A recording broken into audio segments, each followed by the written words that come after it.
हर हर महादेव। मैं श्वेता कुशवाहा आपका मेरे भक्ति चैनल में स्वागत करती हूँ। आज हम पुस्तक से पढ़ेंगे बुधवार की व्रत कथा। तो चलिए प्रारंभ करते हैं बुधवार की व्रत कथा। आप सभी को बुद्ध देव के पावन व्रत कथा में हार्दिक स्वागत है। ये कथा जीवन में सुख, समृद्धि और बुद्धि का संचार करती है। श्रद्धा और विश्वास के साथ कथा का श्रवण करने से बुद्ध देवता का आशीर्वाद भी प्राप्त होता है।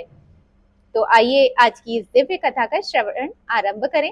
बहुत समय पहले की बात है। एक साहूकार का नया नया विवाह हुआ था। उसकी पत्नी अपने मायके गई हुई थी। नया नया विवाह था, नई नई उमंग थी। साहूकार का परिवार भी कुछ खास बड़ा नहीं था। जो वे रिश्तेदार थे उनके घर से बहुत दूर थे। अब साहूकार को अकेलापन खाए जा रहा था। उससे रहा नहीं गया और जा पहुंचा अपने ससुराल। ससुराल में उसकी खूब आवभगत हुई। अगले ही दिन साहूकार ने कह दिया कि विदाई की तैयारी कर लीजिए, हमें निकलना है। अब संयोगवश वह दिन था बुधवार का। सास ससुर ने अपने दामाद को समझाने का प्रयास किया कि बेटा, आज बुधवार का दिन है। इस दिन बेटी की विदाई करने का रिवाज नहीं है। बेटी की विदाई का किसी भी शुभ कार्य के लिए यात्रा पर जाना बुधवार के दिन शुभ नहीं माना जाता। लेकिन साहूकार नहीं माना और कहा कि मैं इन सब बातों को नहीं मानता। आप हमें जाने का आशीर्वाद दीजिए। अब अपने दामाद के आगे सास ससुर की भला कहाँ चलने वाली थी।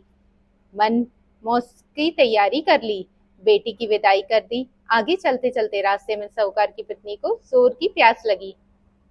साहूकार जैसे ही अपनी पत्नी को लेने गया और जब पानी लेकर वापस लौटा तो देखकर हैरान रह गया। उसने देखा कि उसकी ही हमशक्ल कोई व्यक्ति गाड़ी में पत्नी के बगल में बैठा हुआ था।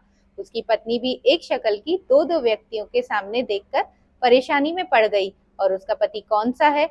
जैसे ही साहूकार ने पत्नी के पास बैठे व्यक्ति से पूछा कि वह कौन है, तो वह पलटकर उसने जवाब दिया कि भैया, मैं तो उस नगर का साहूकार हूँ और अपनी पत्नी को लेकर जा रहा हूँ। तुम बताओ कि तुम कौन हो और तुम अपने अधिकार क्यों जमा रहे हो। ऐसा बहस करते करते दोनों में विवाद पड़ गया। विवाद को देखते राज्य के सिपाही वहां पे आ पहुंचे और साहूकार को पकड़ लिया। अब सिपाही की भी चक्कर में पड़ गए कि दोनों की शक्ल सूरत तो एक समान है। उन्होंने साहूकार की पत्नी से पूछा कि बताओ, इनमें से कौन तुम्हारा पति है।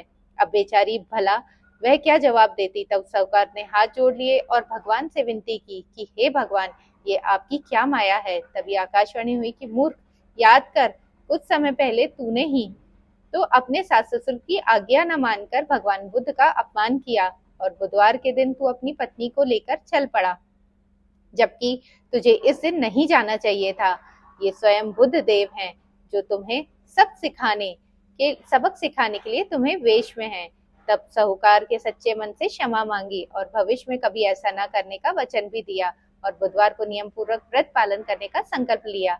तब जाकर साहूकार के रूप को प्रकट हुए बुद्ध देवता अंतर्ध्यान हो गए और साहूकार अपनी पत्नी को लेकर घर जा सका। इस घटना के बाद साहूकार और उसकी पत्नी दोनों ही नियमित रूप से बुधवार का व्रत पालन करने लगे। मान्यता है कि जो भी इस व्रत को कहता है, पढ़ता है, सुनता है, उसे बुधवार के दिन यात्रा करने में कोई भी दोष नहीं लगता और समस्त सुखों की प्राप्ति होती है। बुद्ध ग्रह की शांति और सर्व सुख के इच्छुक स्त्री पुरुष बुधवार के दिन इस व्रत को कर सकते हैं। ज्ञान, बुद्धि, कार्य, व्यापार आदि में उन्नति के लिए भी बुधवार का व्रत किया जाता है। ये बहुत शुभ फलदायी माना जाता है। आज के दिन बुद्ध देवता के साथ साथ भगवान गणेश जी की पूजा का भी विधान है। ये थी बुधवार व्रत की कथा। आपको मेरा चैनल पसंद आया हो, मेरी कथा पसंद आई हो तो आप चैनल को लाइक, सब्सक्राइब और कमेंट में लिखिएगा। जय श्री गणेश। हर हर महादेव।